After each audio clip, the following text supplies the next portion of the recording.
L'îlot, c'est dans l'idée, ça a gambergé dans les années 88, 90, mais c'était une utopie. Voilà. Mais enfin, on avait une petite graine qui commençait à germer à l'intérieur, là. Et puis, de fil en aiguille, des rencontres, des capacités, des volontés des uns et des autres. Bon, ben voilà, le projet est devenu réalité. Ce lieu, c'est ce qu'on appelle la pointe nord de l'île, voilà, et qui était occupée par des entreprises du BTP, des bâtiments et travaux publics. Toute cette partie-là a été polluée, était interdite à l'accès, on ne pouvait pas y accéder. Et je dois vous faire une confidence, mais j'y suis rentré clandestinement. Voilà, pour voir dans quel état ça se trouvait, parce qu'on savait qu'il y avait des terrains qui étaient disponibles, qui étaient utilisés pour des activités sans grand intérêt eu égard au site, à la qualité du site. Et quand, avec des camarades, on a fait un petit peu le tour de la situation, qu'est-ce qu'on a vu? On a vu des grands bidons d'huile qui étaient n'importe comment, renversés, des montagnes, je dirais, ou des collines d'asphalte.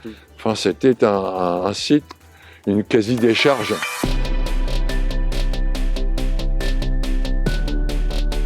L'avenir de ce terrain était, dans notre esprit, intégré dans la perspective générale de faire de l'île Saint-Denis la référence régionale d'écologie urbaine et populaire. Cette pointe nord pouvait être un terrain d'expérimentation de dépollution, et puis avec un avenir qui était à la fois et du loisir et de la création d'activités. Et on voyait que ça bloquait, il y avait des limites, et on a osé se mettre de côté pour essayer d'explorer de nouvelles voies. Et c'est pas encore fracassant comme succès, mais on est dans la bonne direction.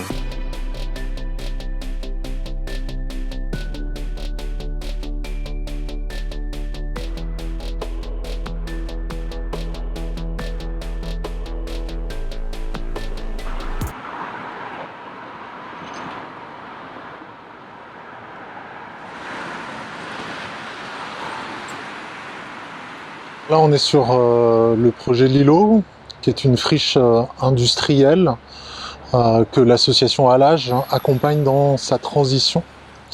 Et c'est un lieu à la fois de démonstration et d'expérimentation sur une façon peut-être plus solidaire, plus inclusive de faire de la ville, dans laquelle la nature trouve une place privilégiée tout autant que la recherche scientifique, la culture. Voilà. C'est la rencontre entre une dynamique interne à l'association Alage, que je co-dirige, et une dynamique de territoire, d'acteurs de territoire, publics, habitants, etc. Alage, c'est une association qui est née il y a 25 ans sur l'île Saint-Denis, donc en Seine-Saint-Denis, sur une double indignation, le chômage d'une part, le cadre de vie dégradé d'autre part. Et qui, dans ses premières années, a développé une activité autour des espaces verts, des espaces naturels, en chantier d'insertion, un dispositif particulier de la politique de l'emploi au service des personnes les plus éloignées du marché du travail.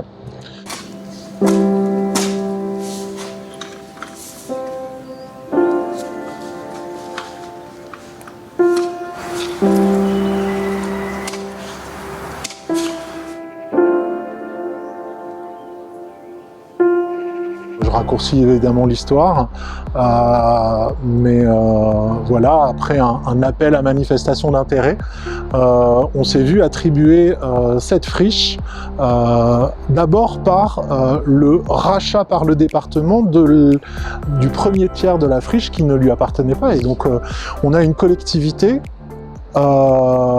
ici le département, en accord avec la ville, qui à un moment donné fait un pari conséquent financièrement de racheter une parcelle pour retrouver une continuité de foncier et le confie ce foncier à l'association Allage pour inventer une nouvelle façon de faire vivre cet espace autour de deux grands axes. Le premier, c'est redonner vie au sol, des sols qui sont enrobés sur 1 hectare, compactés sur les 2,6 hectares qui restent, donc stériles et pollués par l'activité à la fois de remblai et l'activité industrielle. Et deuxième axe, de redonner l'accès au public. Et ça a donné lieu à des débuts d'idées, de projets, d'actions, de programmes sur l'îlot que l'on va visiter et présenter à un moment donné ensemble, mais avec toujours cette idée que même si certaines lignes sont tracées sur ce projet, il y a des parties blanches dans la feuille et qui sont des espaces à investir dans nos dialogues à la fois avec les habitants, à la fois avec les usagers de ce site et à la fois avec les collectivités.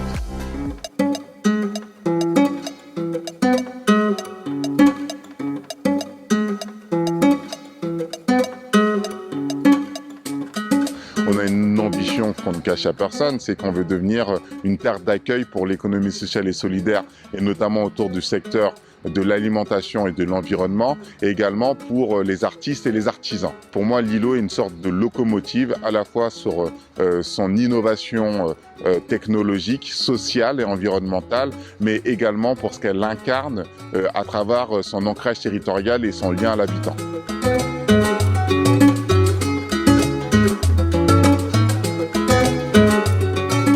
Des ovnis encore là-dessus, l'île Saint-Denis. Le maire déjà dirige une société coopérative d'intérêt collectif, donc et l'ancien maire également était dans l'économie sociale et solidaire. Donc on a déjà une expertise très forte en tant qu'élu locaux sur ce sujet-là, et donc ça aide.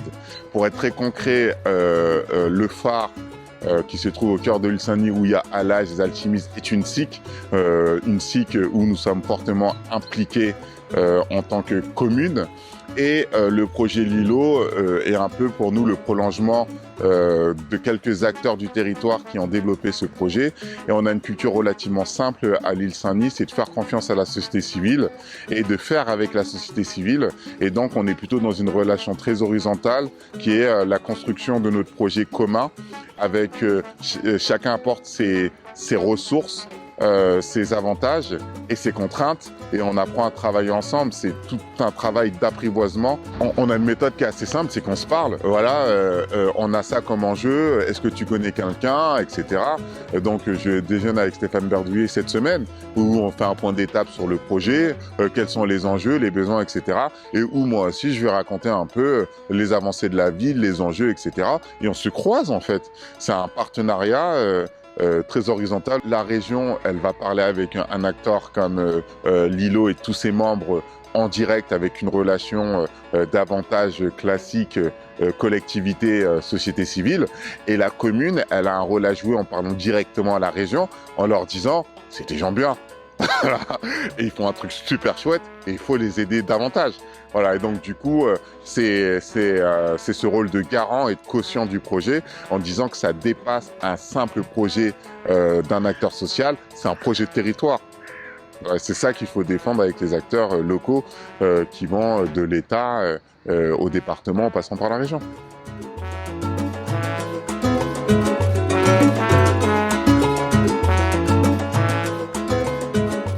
Et nous, notre enjeu, c'est de faire venir les habitants ici.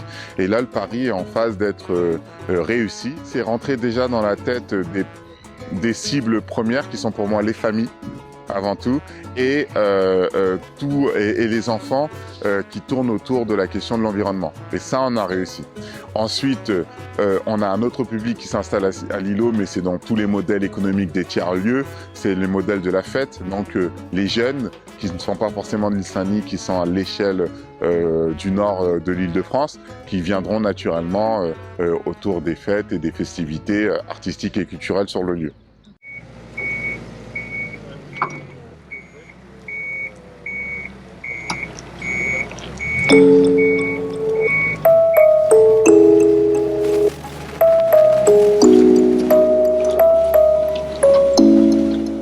Si la collectivité avait voulu rendre les sols vivants, même simplement transformer ce site en parc, en extension du parc existant, c'était plusieurs millions d'euros pour dépasser la réalité des conséquences de l'activité industrielle. C'est là où le changement s'est fait dans notre rapport aux collectivités, c'est-à-dire au pouvoir public, avec nous, acteurs privés, parce que en lançant le projet L'îlot, on ne définit pas une destination, on définit une direction. Ce pas de côté, il est déjà là-dedans parce que, évidemment, une collectivité, dans ses logiques, notamment de marché public, etc., elle s'attend à avoir une destination. On part d'un point A et on va à un point B. Et nous, ici, avec le département, on a ensemble décidé que on visait une destination, mais ce qui était intéressant, c'était de prendre la direction et de se mettre en chemin ensemble. Ça, c'est le premier grand pas de côté qui a été fait et qui est incarné dans ce projet-là. Le deuxième pas de côté, c'est celui de transgresser en toute transparence. C'est-à-dire qu'à un moment donné, quand certaines règles nous limiteraient dans notre travail, voire rendraient le travail impossible et qu'elles méritent d'être questionnées, eh ben on va les questionner, on va transgresser la règle. Par contre, on va le faire en toute transparence avec les parties prenantes concernées. C'est l'exemple de avoir installé une station d'épuration pour traiter les eaux usées du site, plutôt que d'avoir demandé à la collectivité d'investir 3 millions d'euros dans l'acheminement du tout à l'égout jusqu'au site. Et pour ça, il a fallu qu'on dialogue avec les services, avec les élus, en disant attention, on va faire un truc qui n'est pas légal. Sur le territoire, ça n'est pas possible d'avoir une solution de type station d'épuration parce que on ne veut pas dans le PLU avoir de solution non collective. Oui, mais la solution collective, elle coûte trop cher et elle n'a pas de plus-value par rapport à notre solution. Voilà, aujourd'hui, on a un permis de construire qui valide notre solution. C'est des élus qui sont capables de sortir d'une relation commanditaire-prestataire, où nous, acteurs privés, même sous forme associative, en fait, on est des prestataires d'une politique publique que eux maîtrisent. Et c'est donc des élus qui sont capables d'aller chercher une relation équilibrée entre acteurs privés et acteurs publics autour d'une vision partagée du territoire, autour d'une temporalité sur laquelle on s'accorde et autour des moyens nécessaires pour que ça marche. Et donc ça veut dire que c'est des élus qui sont aussi capables de lâcher prise, lâcher le contrôle et de ne pas attendre de nous que nous ne fassions que répondre à leurs besoins comme ils le veulent. C'est sur le plus gros site de production de fleurs du Grand Paris, pour les fleuristes. Donc la serre, ça sert avec ces parcelles qu'on est en train de préparer, puis une parcelle derrière qui est déjà productive, de produire des fleurs. En 2018, à l'âge, on s'est questionné sur la pertinence d'aller dans l'agriculture urbaine. Il y avait tout un mouvement qui commençait à vraiment être dynamique en ville, en Île-de-France, donc voilà. Confronté à des sols pollués puisque l'île Saint-Denis est une île de déchets, donc avec toute une histoire de terres de remblai, de déchets entreposés sur l'île. On s'est demandé comment faire une agriculture urbaine quand ça nous oblige à vivre d'un autre point de vue ce qui a été vécu. C'est-à-dire que l'île Saint-Denis a été victime d'un centre qui a évacué ses déchets. Si nous démarrer une production de tomates et de concombres nécessite d'excaver des sols pollués pour les mettre à une autre périphérie et faire venir de la bonne terre, c'est un peu reproduire un cercle qui est questionnable. Et c'est là où un salarié en parcours d'insertion nous a dit bah, si on ne fait pas de tomates, on n'a qu'à faire des fleurs.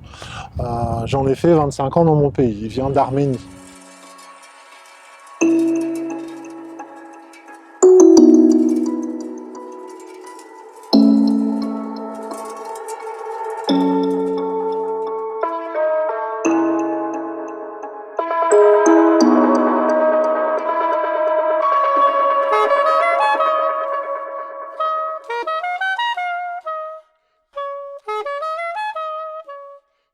Ici, on est sur 1000 m² sur 4 hectares, donc on est sur une toute petite cellule, enfin, on est une toute petite partie du projet de l'îlot. En revanche, quand on est arrivé sur le site, c'était 4 hectares, c'était une piste d'aéroport, c'est-à-dire qu'il n'y avait quasiment pas un brin d'herbe, le sol était... Enfin, c'est un sol qui est de très mauvaise qualité parce que c'est du remblai qui s'est empilé sur les années, et du coup quand je dis de très mauvaise qualité, dans le sens où il n'y a pas de matière organique, il n'y a pas de vie dans le sol quand on est arrivé. Et donc plutôt que de faire quelque chose qui est fait habituellement, c'est-à-dire on décape, on enlève 50 cm ou 1 mètre de terre de mauvaise qualité et on va amener de la terre végétale d'ailleurs, le projet ici c'est beaucoup plus amenons de la matière organique du territoire, des déchets alimentaires notamment, et on va redonner de la vie tout doucement au sol, et on va, plutôt que de faire venir des camions et repartir des camions avec de la terre végétale d'ailleurs, on va reconstituer un sol avec la matière organique, avec la vie dont il a besoin grâce aux déchets alimentaires. Et donc c'est vraiment un projet de territoire où le déchet devient une ressource. Ici, on recrée du sol qui va capter du carbone, faire des fleurs, donner du boulot à des gens qui vont faire des bouquets de fleurs et éventuellement des légumes à terme, et en faire aussi un endroit qui est visible et visitable, pour faire comprendre à la population comment on peut recréer ces boucles et qu'on peut recréer au niveau des territoires des choses qui sont intelligentes et utiles, quoi. Avec les alchimistes, ce qu'on vise, c'est participer à 2 grands défis générationnels. Le premier, c'est le stockage carbone et le réchauffement climatique. Le deuxième, c'est la biodiversité. Et en fait, quand on prend ces 2 grands défis générationnels, il y a un lieu où il y a un intérêt fort et un outil, un moyen fort de contribuer à ces 2 défis générationnels, c'est la fertilité des sols. Parce que le sol, on le sait peu, mais c'est cette fine couche entre l'atmosphère et la roche-mère qui représente à peu près 25 à 50% de la biodiversité terrestre et un des plus gros stocks de carbone organique. Donc en fait, on a potentiellement sous nos pieds la solution à pas mal de questions, notamment réchauffement climatique et biodiversité. Donc pour les collectivités locales, il y a 2 façons de les intéresser. La première, c'est la gestion des déchets, et là, elles le savent à peu près toutes en France, c'est qu'au 31 décembre 2023, elles vont devoir proposer une solution de collecte séparative des déchets alimentaires et de valorisation de ces déchets alimentaires dans 2 ans, 24 mois, donc c'est dans très peu de temps, et aujourd'hui, il y a très peu de territoires sur lesquels les solutions sont abouties aujourd'hui. Donc ça, c'est le premier enjeu. Et le deuxième enjeu, c'est la fertilité des sols. C'est-à-dire qu'aujourd'hui, un territoire, il y a des enjeux de relocalisation de la production agricole, des enjeux de faire plus de bio, parce que tout le monde en veut, parce que évidemment, l'appauvrissement des sols est un sujet extrêmement important pour les territoires. Et donc, l'utilité en aval, c'est d'avoir un produit qui va refertiliser les sols, le compost. Sur le projet social, on est plutôt à fournir un travail en fin de parcours d'insertion. C'est plutôt comme ça qu'on travaille. Donc on a un réseau de chantiers d'insertion, d'entreprises d'insertion qui ont un intérêt à trouver des suites de parcours et du boulot pérenne pour des gens qui sont passés par ces structures. Et ensuite, on a un petit peu deux façons ou deux projets professionnels, deux trajectoires professionnelles. Il y en a une qui est plutôt liée à la logistique, c'est-à-dire que quand même, une partie de notre travail, c'est d'aller chercher les déchets alimentaires chez les clients, chez les ménages, etc. Et ensuite, il y a un deuxième métier qui est la transformation de déchets alimentaires en compost et qui est quelque chose qui est un peu à la croisée des chemins entre un métier industriel, artisanal, voire agricole. On n'est plus très loin de la ferme.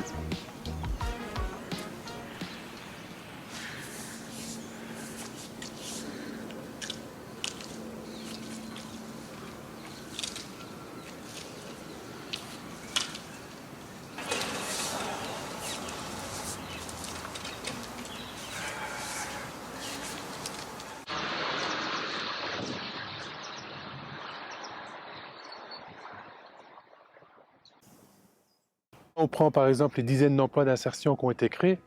C'est des gens qu'on remet au travail, qui retrouvent du boulot après leur passage ici à 100%, c'est-à-dire qu'ils sont embauchés. C'est des emplois en plus qui sont non délocalisables. Ça améliore l'avenir de la résilience de notre ville, de notre métropole. Donc voilà, et y compris ce qu'a inversé les choses. C'est-à-dire que maintenant, je pense qu'à Seine-Saint-Denis, c'est là où on doit inventer les choses. C'est un point important parce qu'on a beaucoup de personnes qui sont RSA. Parce qu'on a perdu des milliers d'emplois industriels et de basse qualification dans les années 90. On continue à en perdre dans les collectivités locales, c'est-à-dire qu'avant on avait quelqu'un qui passait avec un petit chariot pour que les paraffeurs, maintenant c'est électronique.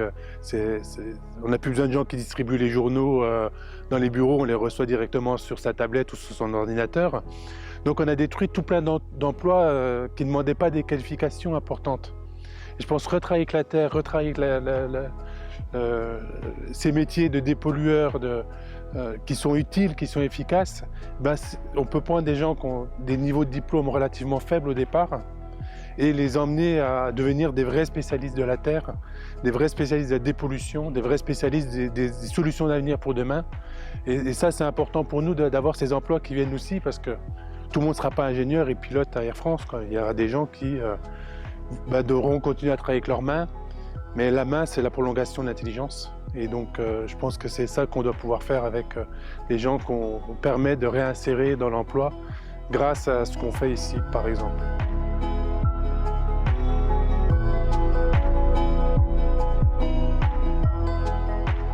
Il faut donner de la souplesse à l'expérimentation parce que je pense que si on fait une recherche un peu trop au carré, on risque de passer à côté d'un certain nombre de choses.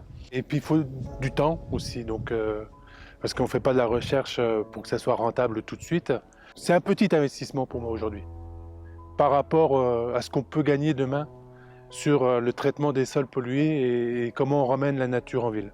On a une certaine souplesse au département de la Seine-Saint-Denis avec un président Stéphane Troussel qui est pour l'expérimentation, qui facilite les choses et qui nous pousse y compris à inventer et à trouver de nouvelles façons de travailler. Donc, et à partir du moment où il y a une volonté politique d'avancer, c'est important. Mais y compris localement, on a des élus qui sont parfois de bords différents, qui se retrouvent en tous les cas sur ces chantiers ensemble à soutenir les projets et les associations. Donc voilà, donc là aussi, il y a cette capacité qu'on oublie un peu souvent parce qu'on regarde la politique au niveau des élections présidentielles où c'est vraiment des gens qui s'affrontent. Localement, une fois que les élections locales sont terminées, en général, les maires réussissent à travailler ensemble, les EPT, le département, pour proposer ces solutions nouvelles et en tous les cas faire avancer le territoire.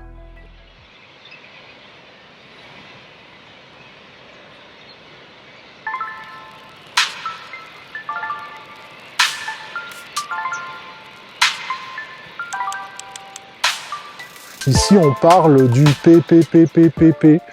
C'est le partenariat public-privé entre acteurs publics et acteurs privés. Nous sommes des acteurs privés sous forme associative, mais ça peut être des acteurs de l'économie classique aussi, qui apprennent à travailler ensemble. Donc ce partenariat public-privé, il est pédagogique et puis il est pour la planète. Parce que aujourd'hui, l'urgence, elle est de répondre différemment aux enjeux climatiques, aux enjeux migratoires. Si aujourd'hui la Seine-Saint-Denis n'est pas le plus grand laboratoire des crises d'aujourd'hui et de demain, je ne sais pas ce que est la Seine-Saint-Denis.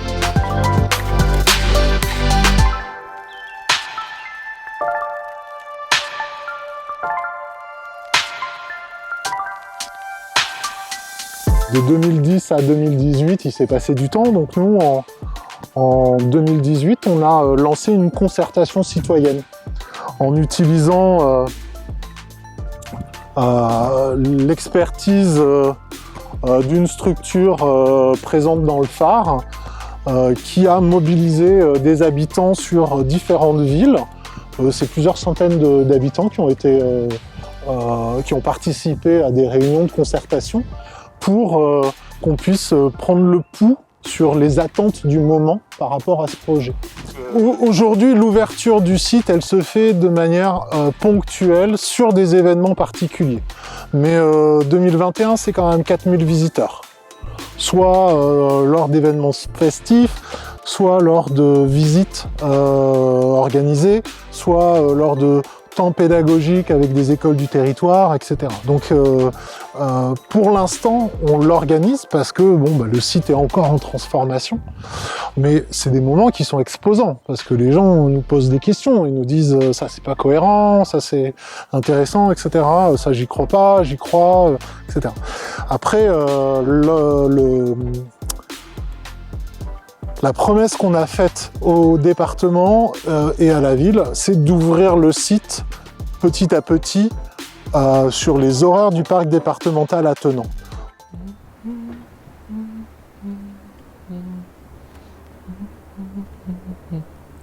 Au premier chantier en février, on était une quinzaine de bénévoles tous les jours à venir œuvrer pour la mise en œuvre des bacs. On a fait plusieurs événements entre guillemets un peu phares pour justement faire venir les habitants, leur faire découvrir le jardin. En octobre, on a fait un événement qui a rassemblé presque 50 personnes.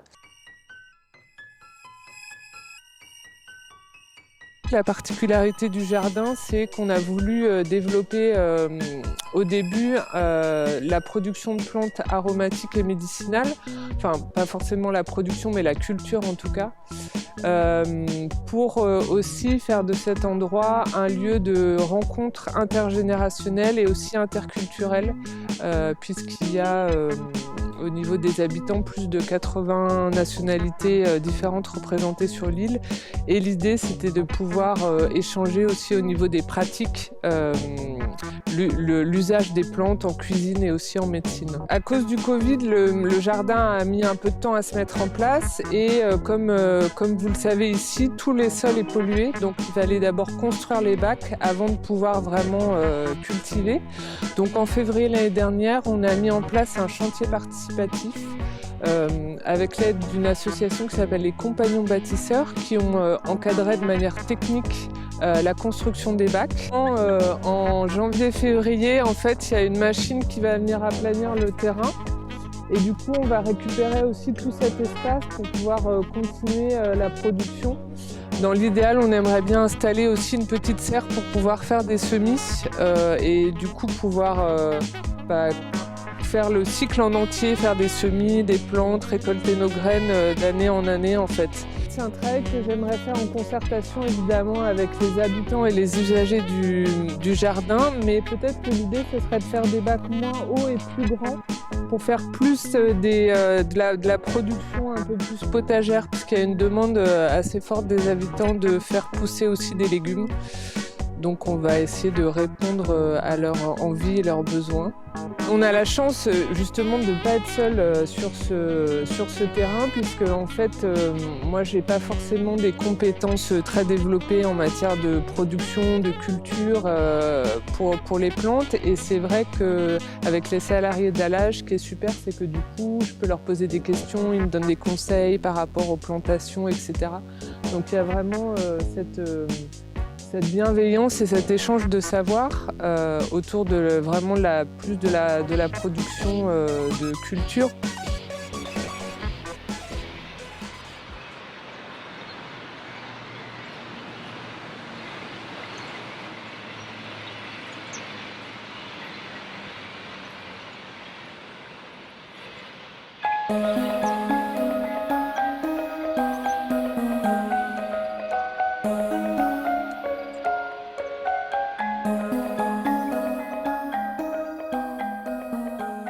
Alors déjà, je vais vous donner la signification de toutes ces lettres.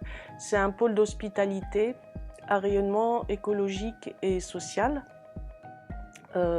Donc c'est un pôle territorial de coopération économique qui accueille une quinzaine de structures coopératives ou associatives ou des entreprises privées, des petites comme des grosses structures, qui visent à un développement économique harmonieux au service du territoire, au sein du territoire de pleine commune et en portant des projets de développement durable. Donc on est au cœur de la transition écologique et sociale. Ici, c'est l'histoire d'une mutualisation en fait. Donc tout d'abord, c'est ce bâtiment qu'on mutualise. Donc l'idée d'Allage, au départ, c'était dans les années 90 d'accueillir des structures. Il y en avait 8, je crois.